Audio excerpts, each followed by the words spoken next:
اللہم صلی علی محمد و آل محمد وجل فرجہم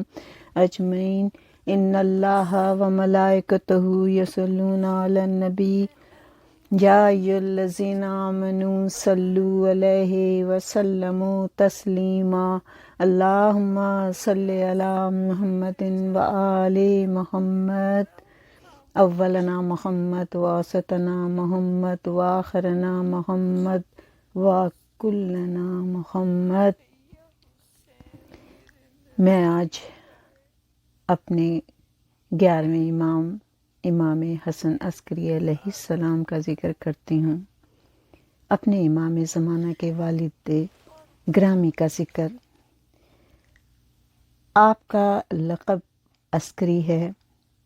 آپ کو الصامت، الہادی، الرفیق، الزکی کے القاب سے یاد کیا جاتا ہے۔ آپ کا لقب عسکری زیادہ مشہور ہوا کیونکہ آپ جس محلے میں مقام سرمن رائے رہتے تھے اسے عسکر کہا جاتا تھا۔ بظاہر اس کی وجہ یہ تھی کہ خلیفہ معتصم باللہ نے اس مقام پر اپنے لشکر جمع کیا ہوا تھا اور یہ اس کی فوجی چھاونی تھی، عسکر فوج کو ہی کہتے ہیں، اور اس لیے خلیفہ متوکل نے امام علی نقی کو مدینے سے بلوا کر یہیں رہنے پر مجبور کیا تھا۔ یہ بھی کہتے ہیں کہ اس خلیفہ نے امام زمانہ یعنی امام علی نقی کو اسی مقام پر 90,000 کا لشکر کا معائنہ کرایا تھا، اور جب آپ نے اپنی 2 انگلیوں کے درمیان سے اسے اپنی خدائی لشکر کا مشاہدہ کرایا تھا تو اس وجہ سے اس مقام کا نام عسکر ہو گیا تھا اور عسکری آپ کو کہا جاتا ہے۔ اللہم صلی علی محمد و آل محمد وعجل فرجہم اجمعین۔ میرے مولا امام حسن عسکری علیہ السلام کی کئی خدمات ہیں، اور سب سے زیادہ تو یہ کہ آپ نے جو تفسیر قرآن کی ہے وہ تفسیر عسکری کے نام سے ہی مشہور ہے۔ میرے مولا نے کہا ہے، سب سے زیادہ جو میرے مولا کے قول مشہور ہیں ان میں سے میں کچھ کا ذکر کرتی ہوں کہ آپ نے کہا کہ پڑوسیوں سے خوش اخلاقی کا برتاؤ کرو، اور پھر آپ نے کہا کہ تمام برائیوں کی کنجی غصہ ہے، اور پھر آپ نے فرمایا کہ عقل مند شخص وہ ہے جو الہی احکامات کے آگے سر جھکائے، اور پھر آپ نے یہ بھی فرمایا کہ اگر کوئی باعزت ذلیل ہو جائے اور کوئی ثروت مند غریب ہو جائے تو اس پر رحم کرو۔ آپ نے فرمایا جو لوگوں کی خطاؤں سے درگزر کرتا ہے اللہ اس کے گناہوں سے درگزر کرتا ہے۔ یہ میرے مولا امام حسن عسکری کے فرمان میں سے ہے کہ غریبوں کی بھی مدد کرو، اور کوئی اگر امیر انسان غریب ہو جاتا ہے تو اس کی مدد کرنی چاہیے، اس کو حقیر نہیں سمجھنا چاہیے۔ میرے مولا امام حسن عسکری علیہ السلام کو معتمد عباسی نے بے شک قید میں رکھا ہوا تھا، اور وہ سمجھتا تھا کہ یہ قیدی ہیں، کیونکہ اس کو خوف تھا کہ 12ویں امام کے آنے کا، اس لیے یہ نظر بند اس نے خصوصی طور سے آپ کو کیا ہوا تھا، اور بہت سارے سپاہی ہر وقت پہرے پہ گھر کے دروازے پہ موجود رہتے تھے۔ لیکن یہ امام ہیں جن کے لیے جو قرآن کے ساتھ ہیں، اور قرآن یہ کہتا ہے کہ قرآن کو پڑھ کے فاصلے طے کیے جاتے ہیں، تو امام بھی کسی قید کا پابند نہیں ہے۔ اور یہ میرے مولا کو بہت نظر بند رکھے ہوئے تھے، قید میں رکھے ہوئے تھے، سپاہیوں کے پہرے میں تھے۔ اسی وجہ سے ابو یعقوب اسحاق ابن ابان کہتے ہیں کہ جس وقت میرے مولا قید میں تھے تو آپ اپنے اصحاب اور اپنے شیعوں کے پاس آدمی بھیج دیا کرتے تھے، اور آپ کہتے تھے کہ فلاں رات کو عشاء کے وقت اور فلاں بن فلاں کے گھر فلاں مقام پہ آ جانا، تم ہمیں وہیں موجود پاؤ گے۔ حالانکہ آپ قید میں ہوتے تھے، سپاہیوں کی نگرانی میں ہوتے تھے، بادشاہ ہر وقت پوچھتا تھا کہ امام کیا کر رہے ہیں، اور وہ پہرے دار بھی ایسے ہوتے تھے جو ایک لمحے کے لیے بھی قید خانے کے دروازے سے جدا نہیں ہوتے تھے، نہ دن میں اور نہ رات میں۔ اور بلکہ اس بادشاہ کا یہ حکم تھا، ہر 5 دن کے بعد وہ جو سپاہی ہوتے تھے ان کو وہ چھٹی دے دیتا تھا اور دوسرے سپاہی وہاں پہ کھڑے کر دیتا تھا، کیونکہ اسے یہ ہوتا تھا کہ امام کے عبادت کو، امام کی ریاست کو، امام کے اخلاق کو دیکھ کے سپاہی متاثر ہو جاتے تھے، تو شاید وہ کچھ امام کے ساتھ رحم دلی سے پیش آئیں، تو ہر 5 دن کے بعد وہ پہرے دار وہاں سے ہٹا دیتا تھا، اور سخت تاکید تھی کہ ایک لمحے کے لیے بھی قید خانے کے دروازے سے کوئی ہٹے نہیں، وہاں پر جو بھی سپاہی کھڑے ہیں وہ وہیں پہ کھڑے ہیں۔ لیکن اس کے باوجود میرے امام یہ کہتے تھے کہ میں فلاں دن اور فلاں وقت وہاں پہنچ جاؤں گا، تو آپ پہنچ جاتے تھے، لوگ اپنی اپنی حاجتیں آپ کے سامنے پیش کرتے تھے، آپ ہر ایک کی حیثیت اور منزلت کے مطابق ان کی حاجت روائی فرماتے تھے، اور پھر وہ لوگ اپنے اپنے گھروں کو واپس چلے جاتے تھے، اور میرے امام اسی طرح قید خانے میں واپس آ جاتے تھے۔ تو یہ سمجھتے تھے کہ میرے مولا کو انہوں نے قید کیا ہوا ہے، اور اسی طرح سے میرے مولا جب بھی ہوتا تھا، آپ جس سے بھی ملاقات کرنی ہوتی تھی آپ وہاں پر چلے جایا کرتے تھے۔ آپ خطوط بھی لکھتے تھے، آپ کے نائب بھی تھے اور عثمان بن سعید جیسے، لیکن آپ کے پاس جو نوکر تھے وہ عقید تھے، اور آپ کے پاس ایک کنیز تھی جن کا نام ثقل تھا۔ یہ ہر وقت میرے مولا کے ساتھ رہتے تھے، اور میرے مولا کا جیسے میں نے ابھی کہا کہ انہوں نے بے شک میرے مولا کو قید کیا ہوا تھا، لیکن جب میرے مولا نے جانا ہوتا تھا تو آپ ان بند زنجیروں کو توڑ کے اس قید خانے کے بند دروازوں میں سے بھی نکل کر آپ وہاں پہنچ جاتے تھے جہاں آپ کو جانا ہوتا تھا۔ اسی طرح کا ایک واقعہ ہے کہ جعفر بن شریف جرجانی تھے، یعنی یہ جرجان کے رہنے والے تھے۔ ان کا ایک اصول تھا کہ یہ ہر سال حج کو جاتے تھے، اور حج سے واپسی پر یہ سرمنرائے یعنی سامرا ضرور آتے تھے اور مولا کی خدمت میں بھی حاضر ہوتے تھے۔ اس سال جب یہ آئے جعفر بن شریف، تو کچھ لوگوں نے آپ کو کوئی سامان دیا تھا، تحفے دیے تھے کہ یہ مولا کی خدمت میں پہنچا دینا۔ جب یہ حج سے فارغ ہوئے تو جعفر بن شریف تو یہ سامرا آئے اور امام سے ملاقات کی۔ اب ان کے پاس جو سامان تھا، جو تحفے تھے، وہ چاہتے تھے، اپنے دل میں سوچ رہے تھے کہ یہ سامان جو ہے میں کس طریقے کس کے سپرد کروں۔ ابھی آپ کے دل میں یہ خیال آ ہی رہا تھا، اور وہ سامان رکھا ہوا ہے، مولا کو پتہ ہے کہ یہ سامان یہاں رکھا ہے، لیکن مولا کے پاس یہ آپ اظہار نہیں کر پا رہے کہ میں یہ سامان کس کو دوں۔ تو مولا نے خود ہی کہا کہ دیکھو یہ سامان جو تمہارے پاس ہے وہ میرے خادم مبارک کو دے دو، یعنی کوئی جو مولا کا یہ جو مال آتا تھا، جو سامان آتا تھا، وہ مبارک کے پاس ہی جمع ہوتا تھا، تو آپ نے کہا کہ مبارک کو دے دو۔ تو آپ نے پھر جعفر نے وہ سارا سامان مبارک کو دے دیا۔ اور اب جعفر کہتے ہیں کہ میں نے بھی سوچا تھا کہ بس اب میں نے مولا سے سلام کر لیا، میں باہر نکلوں، اور سلام کر کے تو آپ نے فرمایا تو اب تم حج سے تو فارغ ہو گئے ہو، تو تم اب جرجان جاؤ گے؟ تو میں نے کہا جی ہاں میں جرجان جاؤں گا۔ آپ نے فرمایا اچھا تمہیں 117 دن لگیں گے تمہیں جرجان پہنچنے میں، یعنی حج کی بات، تم ظاہر ہے محرم ہے، سفر ہے، ربیع الاول ہے، تم ربیع الآخر میں پہنچو گے، اور وہ جمعے کا دن ہوگا، تو تم قبل دوپہر وہاں پہ تم جرجان میں داخل ہو جاؤ گے۔ تو جب تم جرجان پہنچو، یعنی آپ دیکھیں کہ پیشین گوئی اور علم غیب کس قدر میرے مولا کے پاس ہے، میرے مولا امام حسن عسکری، کہ آپ کی عمر جو کہ 27-28 سال کی عمر آپ کی ہے، اور آپ اس کو بتا رہے ہیں میرے مولا کہ تم جب وہاں پہنچو گے تو وہاں کے شیعوں سے، ہمارے چاہنے والوں سے یہ کہہ دینا جس دن تم پہنچو گے اسی دن ظہرین کے بعد میں وہاں پہنچ جاؤں گا، اور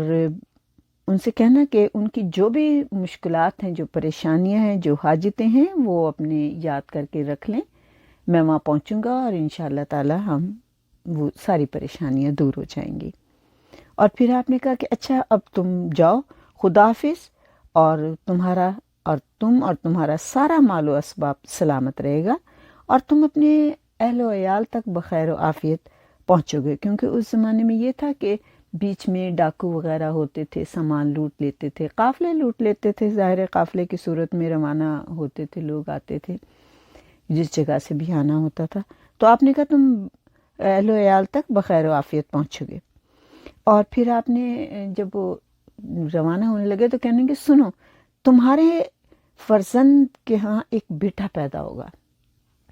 یعنی انہیں اب ایک تو خوشخبری یہ دی کہ تمہارا سفر بخیریت ہوگا، دوسرا کہا کہ تمہارے بیٹے کے گھر ایک بیٹا پیدا ہوگا، اور اس کا نام بھی تمہیں، پھر آپ نے ایک دوسری بات اور بھی کہی چلتے چلتے کہ جو وہ بیٹا پیدا ہوگا اس کا نام سلط بن شریف بن جعفر رکھنا۔ اللہ یعنی کہ خوشخبری پہ خوشخبری آپ اس کو دے رہے ہیں کہ بیٹے کے گھر بیٹا پیدا ہوگا، پھر آپ نے نام رکھا، یہ بھی بڑی خوش نصیبی کی بات ہے کہ امام نام بتا رہے ہیں، اور پھر آپ نے کہا کہ وہ جو تمہارا پوتا یعنی جو پیدا ہوگا،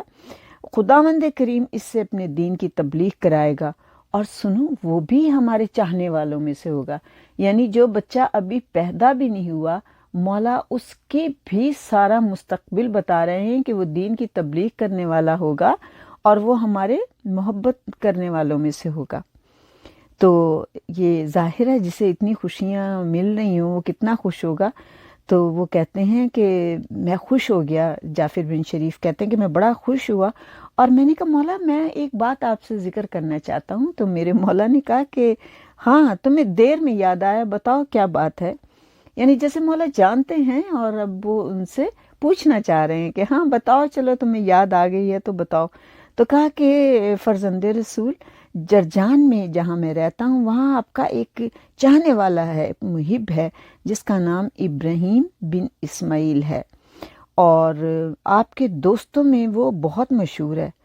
اور مولا وہ ہر سال اپنے مال میں سے 1,00,000 درہم سالانہ نکالتا ہے، اور پھر وہ جو سالانہ درہم نکالتا ہے وہ اپنے پاس نہیں رکھتا، وہ آپ کے دوستوں میں تقسیم کر دیتا ہے۔ آپ مسکرائے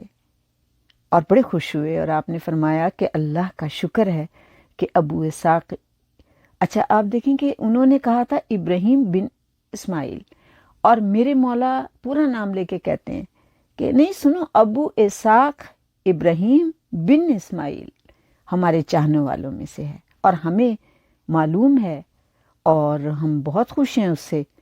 اور اللہ اس کے گناہوں کو معاف فرمائے۔ اور ابھی تو یہ جعفر کو ہی خوشخبری سنا رہے تھے کہ تمہارے گھر پوتا پیدا ہوگا، اب آپ کہتے ہیں کہ ابو اسحاق ابراہیم،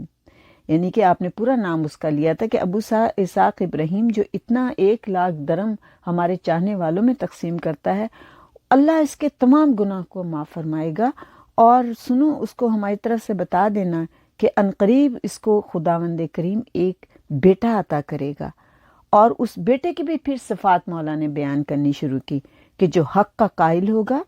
اور اس سے یہ کہہ دینا کہ جب یہ بیٹا پیدا ہو تو اس بچے کا، اس لڑکے کا نام احمد میرے نانا، میرے جد کے نام پر رکھیں۔ آپ دیکھیں، آپ نے جعفر کو بھی خوشخبری سنائی کہ تمہارے گھر پوتا ہوگا، اور پھر آپ نے دوسری خوشخبری یہ دی کہ آپ نے خود اس کا نام بھی رکھا، تیسری یہ کہ اس کی تعریف بتائی کہ وہ دین کی تبلیغ کرے گا اور وہ ہمارے چاہنے والوں میں سے ہوگا۔ اور اسی طرح سے ابو اسحاق ابراہیم کے لیے جو مولا سے ملے تو نہیں ہیں، صرف مولا کے چاہنے والے ہیں، مولا سے دور ہیں، اور مولا کے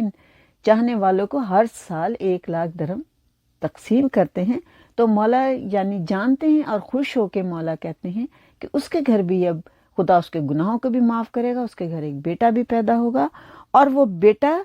بھی کیسا ہوگا کہ وہ ہمارا چاہنے والا ہوگا،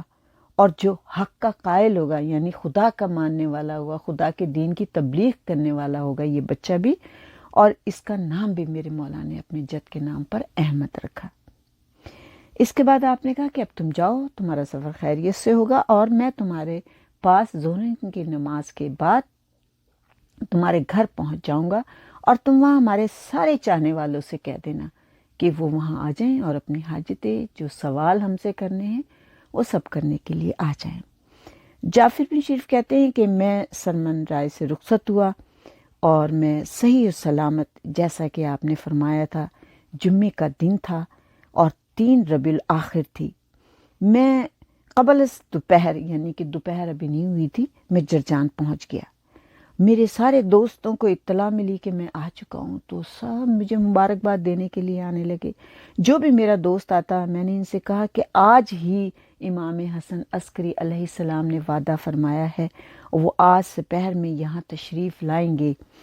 لہٰذا جو بھی مسائل پوچھنا ہو اس کی تیاری کر لو، انہیں لکھ لو، کیونکہ امام تھوڑی دیر کے لیے آتے ہیں۔ بس میں نے آپ سے یہ ذکر کرنا ہے کہ دیکھیں ادھر اس نے پہرے دار بٹھائے ہوئے ہیں، اب میرے مولا کس طریقے سے یہاں پہنچیں گے، کیونکہ آپ نے وعدہ کیا ہے کہ میں تمہارے پاس پہنچوں گا، اور یہ تقریباً 3 ساڑھے 3 یا 4 ماہ کے بعد یہ مکے سے حج کرنے کے بعد اور مولا سے ملنے کے بعد یہ یہاں پہنچے ہیں۔ انہیں اتنا عرصہ لگا ہے، اور طویل عرض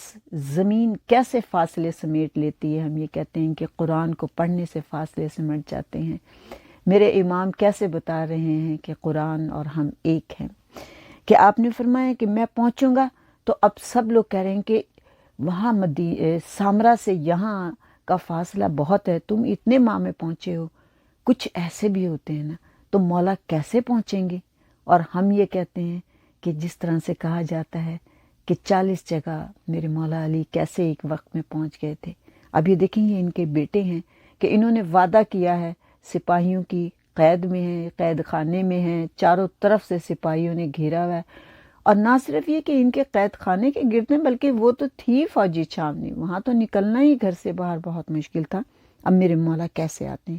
تمام لوگ یہ چیزیں سوچ رہے ہیں کہ اتنا لمبا فاصلہ ہے، کچھ لوگ یہ سوچ رہے ہیں تم 4 ماہ میں پہنچے ہو، مولا لمحوں میں یہاں کیسے پہنچ جائیں گے؟ مولا نے تم سے کہا ظہرین کے وقت میں یہاں پہنچ جاؤں گا، اپنے مسائل تیار کر لیں۔ لیکن کچھ ایسے ہیں جو مولا کے چاہنے والے ہیں اور وہ انتظار میں ہیں۔ تمام حضرات ظہرین کی نمازیں پڑھ پڑھ کر سب کے سب، جعفر کہتے ہیں، میرے گھر میں جمع ہو ہی رہے تھے، تو وہ قسم کھا کے کہتے ہیں کہ خدا کی قسم، جس وقت میرے مولا نے ٹائم دیا تھا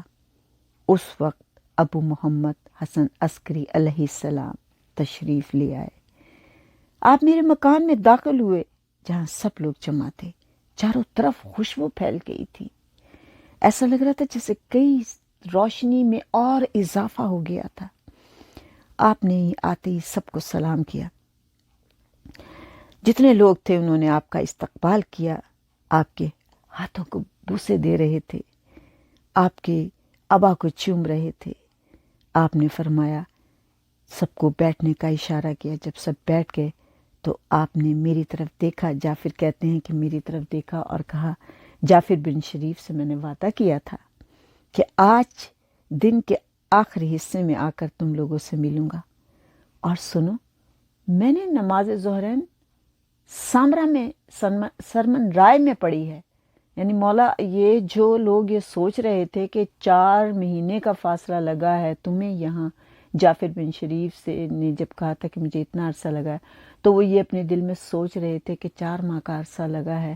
یہاں آنے میں، مولا فوراً کیسے پہنچیں گے؟ یہ ان لوگوں کے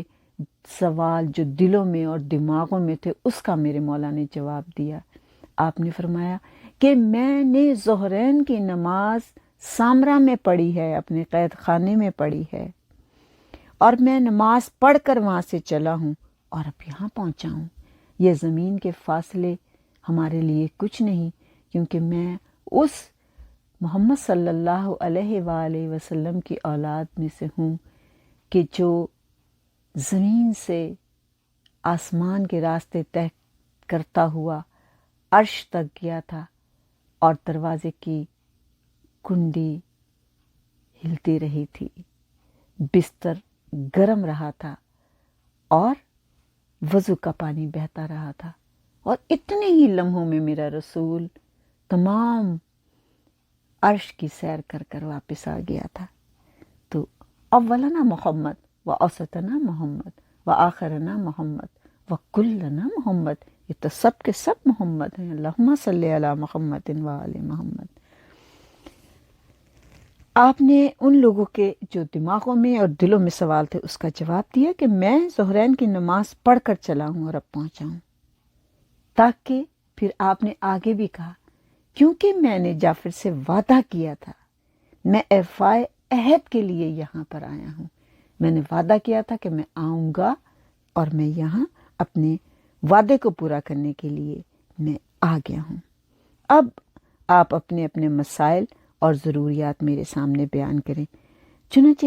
جیسے یہ بات کی تو سب سے پہلے نصر بن جابر نے کھڑے ہو گئے، بہت پریشان تھے، اور وہ کہنے لگے، یا امام، بات یہ ہے کہ میرا بیٹا جو کہ مجھے بہت پیارا ہے، 1 ماہ ہو گیا ہے، میرے لڑکے کی آنکھیں بے نور ہو گئی ہیں، آپ دعا کریں کہ اس کی آنکھوں کی روشنی واپس آ جائے۔ آپ نے فرمایا، جاؤ اسے لے کر میرے پاس آؤ۔ نصر بن جابر نے کہا، یا امام، یہ میرا بیٹا ہے، کیونکہ وہ اپنے بیٹے کو اپنے ساتھ لے کر آئے تھے۔ آپ نے فرمایا، اسے بالکل میرے نزدیک لے کر آؤ۔ جیسے ہی وہ بچہ پاس آیا، آپ نے اس کی آنکھوں پر اپنا ہاتھ پھیرا، اور جیسے ہی آپ کے ہاتھ اس کی آنکھوں پر لگے، اس کی آنکھوں کی روشنی واپس آ گئی، اور سب نے درود پڑھنا شروع کر دیا۔ اس کے بعد اور لوگوں نے بھی یک کے بعد دیگرے اپنے مسائل اور اپنی حاجتیں پیش کیں۔ آپ نے سب کی حاجت براری کی، سب کی حاجتوں کو سنا اور پورا کیا، اور پھر آپ نے سب کے لیے دعائے خیر کی۔ اور جب سب سے آپ نے کہا کہ اب کسی کی کوئی حاجت تو نہیں رہ گئی، تو پھر آپ نے کہا کہ اب خدا حافظ ہے، اور آپ اسی دن واپس چلے گئے، اور اسی طرح سے آپ اس قید خانے میں تھے۔ نہ ان سپاہیوں کو خبر ہوئی، نہ بادشاہ کو خبر ہوئی، اور میرے مولا حجت اللہ ہے، وقت کے امام تھے، آپ نے لوگوں کی حاجت براری کرنی ہے، اور کرتے ہیں آپ، اور آپ واپس اپنی اسی جگہ، اسی قید خانے میں موجود تھے، اپنے غلام عقیل اور کنیز ثقل کے سامنے۔ باقی آئندہ ویڈیو میں انشاءاللہ بس یہ کہ ذکر آل محمد کے صدقے محمد و آل محمد کے صدقے میں میرے مولا ہماری پریشانیوں کو دور کرے اور ہماری حاجتوں کو بھر لائے۔ جو بے اولاد ہیں ان کو اولاد عطا کر، جو بے روزگار ہیں ان کو روزگار عطا کر، جو مقروض ہیں ان کے قرضے عطا کر، جو پریشان حال ہیں ان کی پریشانیاں میرے مولا دور کر دے۔ اے میرے مولا جو بیمار ہیں ان بیماروں کو بیماری صغرا، بیماری سید سجاد کی صحت عطا کر۔ اے میرے مولا یتیمان مسلم کے صدقے میں جو یتیم ہیں ان کی مدد فرما۔ اے میرے مولا جو کوئی بھی اس دنیا میں اس وقت جہاں کہیں بھی تجھ سے مدد مانگ رہا ہے، میرے مولا اس کی مدد کر، اس کی پریشانیاں دور کر دے، مقروض کے قرض ادا کر دے۔ اے میرے مولا کسی کا محتاج نہ کر۔ اے میرے مولا ہمیں بھی چلتے ہاتھ پاؤں موت دینا، عاقبت بخیر کرنا، وقت آخر میرے امام ہمارے پاس آ جائیں۔ اے میرے مولا روز محشر میں پیاس کی شدت، اے میرے مولا ساقی کوثر اپنے ہاتھ سے جام کوثر پلائیں، جناب فاطمہ کی چادر کے سائے میں، مولا علی کے علم کے سائے میں ہوں۔ اے میرے مولا جو مومن اور مومنات اس دنیا سے چلے گئے ہیں انہیں بخش دینا۔ اے میرے رحیم شافی محشر ہماری شفاعت فرمائیں، ہمارے گناہ کبیرہ و صغیرہ کو معاف کر دینا۔ اے میرے مولا امام زمانہ کا جلد ظہور ہو جائے۔ اللہم صلی علی محمد و آل محمد۔